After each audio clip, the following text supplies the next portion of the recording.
Salut, c'est Pierre, bienvenue dans cette formation express sur l'outil LoopCut dans Blender. L'outil LoopCut permet de couper une boucle de face à 4 côtés en 2 parties ou plus. Il ne fonctionne pas sur les faces triangulaires ou sur les faces qui ont plus de 4 côtés. L'outil s'active avec le raccourci CTRL-R. Son utilisation se fait en 2 étapes principales. Étape 1, sélectionner la boucle à découper et le nombre de subdivisions.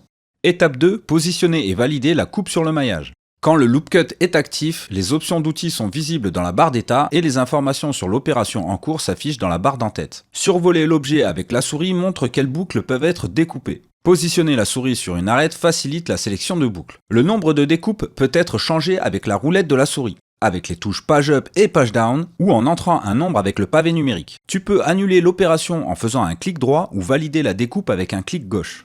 Une fois la découpe validée, tu peux la déplacer en bougeant la souris. Le déplacement est limité à l'espace compris entre les 2 boucles d'arêtes adjacentes. Pour appliquer la position, utilise le clic gauche, la touche espace ou entrée. Un clic droit recentre la découpe automatiquement et applique la position. Pour désactiver la limitation du déplacement, appuie sur C ou maintiens la touche Alt. Maintenir Shift augmente la précision du positionnement.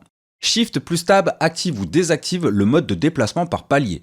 Et maintenir la touche CTRL inverse l'effet de ce mode. Pour placer la découpe à une position précise, définis une valeur avec le pavé numérique. La valeur 0 correspond à la position centrale de la boucle. Les boucles d'arêtes adjacentes correspondent aux valeurs -1 et +1. Utilise les valeurs comprises entre -1 et +1 pour positionner la découpe d'un côté ou de l'autre de la ligne centrale. Par défaut, la trajectoire de la coupe est influencée par les 2 boucles adjacentes. Pour qu'elles suivent la forme d'un seul côté, appuie sur la touche E. Un point rouge indique la boucle de référence.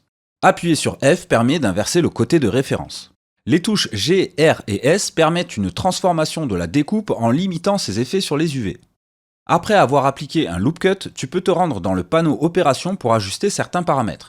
Tu y retrouveras le nombre de coupes, le positionnement, le référencement de trajectoire et son inverse, ainsi que la limitation du déplacement. D'autres réglages sont disponibles, comme le Smoothness, qui permet d'ajuster les nouvelles arêtes selon la courbure de la surface. Dans le menu Fall Off, tu peux choisir le profil du Smoothness. Le Mirror Editing permet de répercuter symétriquement les réglages de la nouvelle boucle d'arête sur toute géométrie présente en miroir. Il ne fonctionne que si l'édition symétrique est activée. Désactiver l'option Correct UV force la découpe à se placer au centre de la boucle dans la map UV. Voilà, tu sais tout sur l'outil LoopCut, à bientôt et n'oublie pas, il vaut mieux en faire un peu tous les jours que beaucoup une seule fois dans l'année.